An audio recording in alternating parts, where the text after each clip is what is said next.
O Papa Pio XII, em 1950, na sua bula Munificentíssimos Deus, definiu a Assunção de Maria. É outro dogma católico. Isso aí foi de 1950, de que Maria ela não morreu, mas ela foi assunta aos céus. Subiu aos céus, assentou-se lá no trono e foi declarada Rainha dos Céus. Isso é um dogma católico do Papa Pio XII de 1950 e é considerado como palavra de Deus e infalível. E já que falamos de Maria, não é? Ela foi chamada pela primeira vez Mãe de Deus no Concílio de Éfeso em 431. O silogismo católico é interessante, é mais ou menos assim. Jesus é Deus. Maria é mãe de Jesus. Logo, Maria é mãe de Deus. Não parece lógico? Qual o problema dessa lógica aí? Está na primeira declaração, quando diz que Jesus é Deus. Não está errado, mas é incompleto. Jesus é Deus e homem. Verdadeiro Deus e verdadeiro homem. Então, Maria é mãe de Jesus. Leia-se do lado, ou da parte, ou da natureza humana de Jesus. A conclusão, portanto, é falsa quando diz que Maria é mãe de Deus. Né? Deus não tem mãe. Maria, ela é mãe de Jesus enquanto homem, o que não significa que ela seja mãe de Deus. Mas é esse o pensamento da Igreja Católica. No livro A Glória de Maria, tem essa declaração: Maria é a verdadeira mediadora entre Deus e os homens. Vê só, Maria é a verdadeira mediadora entre Deus e os homens. Os pecadores só recebem perdão através de Maria. Isso se tornou popularizado naquele plástico, né, que os católicos colocam no carro, tudo por Jesus e nada sem Maria. Então, definiu bem, né, esse pensamento católico.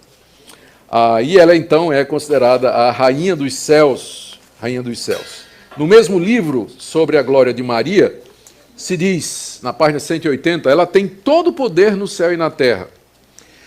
Como eu disse, o Papa Pio IX, em 1854, declarou a Imaculada Conceição de Maria, e em 1950, o Papa Pio XII declarou: Maria ressuscitou dos mortos, eu tinha falado que ela subiu ao céu sem morrer, perdão, não foi isso. Aqui está a palavra do Papa aqui. Maria ressuscitou dos mortos logo após a sua morte e foi levada aos céus e lá entronizada como Rainha dos Céus. Essa é a bula do Papa Pio XII, de 1950. Mais uma doutrina sobre a missa e a hóstia, já falei algumas coisas aqui. Então, só rapidamente, o Concílio de Trento, aquele famoso, né, da Contra-Reforma, afirmou que pela consagração feita pelo padre do pão e do vinho, opera-se a conversão de toda a substância do pão na substância do corpo de Cristo nosso Senhor e de toda a substância do vinho na substância do seu sangue. E essa mudança a Igreja Católica chama de transubstanciação. Aqui é uma pegadinha na área de filosofia. Eles estão usando aqui a filosofia de Aristóteles, que fazia a distinção entre a substância e o acidente. A substância é aquilo que a coisa realmente é. Por exemplo, cadeira é a substância, mas cadeira de madeira é o acidente, cadeira de aço é o acidente. Então, é assim que eles explicam como o pão e o vinho se transformam no corpo de Jesus, mas não viram o corpo de Jesus. O que muda é a substância, mas o acidente não. Então, a filosofia, a teologia católica é muito aristotélica, muito influenciada pelo pensamento de Aristóteles. Então, quem não está familiarizado fica pensando, mas como é que eles podem dizer isso, que se transforma, se continua sendo pão e sendo vinho? Não, mas se transforma a substância. O acidente permanece o mesmo. Então, é uma sutileza aí filosófica, né, para eles tentarem explicar o óbvio, né, que não acontece mudança nenhuma, né? Não tem mudança nenhuma ali. Bom, aí o Catecismo de Nova York diz que a missa é o mesmo sacrifício da cruz, que a hóstia é o corpo de Cristo como nasceu, viveu e morreu. Pela palavra do sacerdote, Deus desce a hóstia e ali fica à sua disposição. Que beleza, né? Poder comandar Deus assim. Né? Deus desce e fica ali na hóstia à disposição do sacerdote. O sacerdote sai dando Deus para todas as pessoas. Sobre o purgatório. É um dogma do século VI, feito por Gregório o Grande, que foi ratificado em 1439.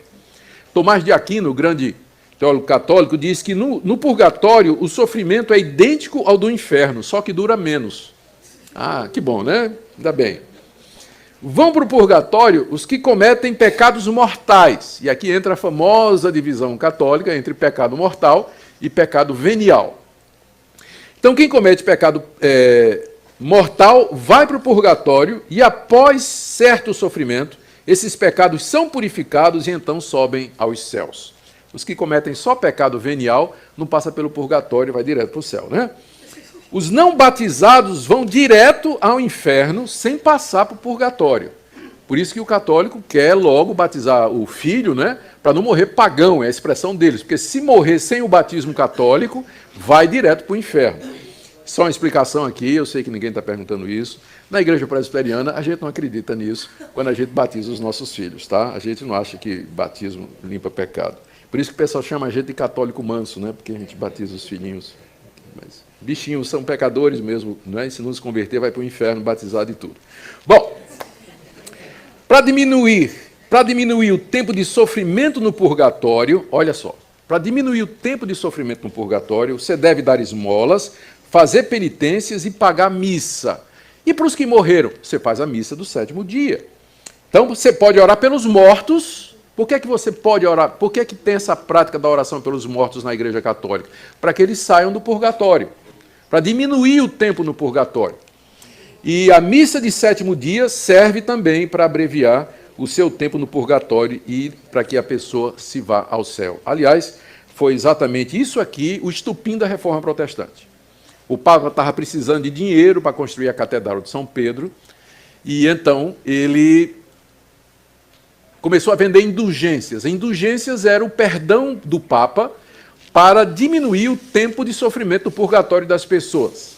Então, o tesoureiro do Papa, chamado Tetzel, ele ia pelas cidades da Alemanha vendendo as indulgências. Chegava numa cidade e dizia, olha, aqui tem indulgências, o Papa resolve perdoar os pecados, tal, mediante o valor, né? Você pode comprar indulgências que vão livrar você 1 mês, 2 meses, 1 ano, 10, depende de quanto você pagar. E à medida que a moeda cai tilintando no cofre, a alma sai voando do purgatório. Era a expressão de Tetzel, era o lema da campanha dele, né? O slogan dele, né? Era isso aí. E foi isso que Martinho Lutero disse, agora basta.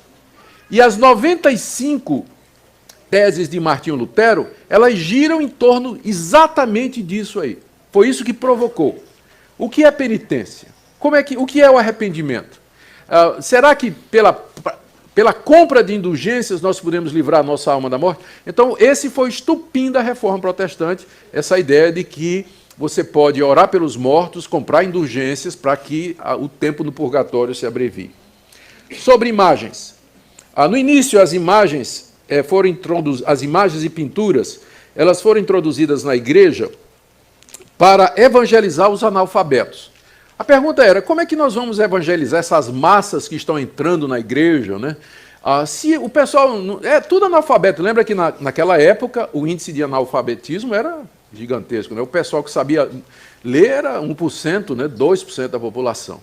Então, como vamos evangelizar essas pessoas se elas não têm esses conceitos, elas não são capazes de pensar logicamente? Então disseram, não, mas elas podem entender gravuras, imagens. Então, se a gente tiver, por exemplo, a representação de Cristo morrendo na cruz, uma imagem de Maria, uma imagem de Pedro, de Paulo, isso vai inspirar fé no coração dessas pessoas.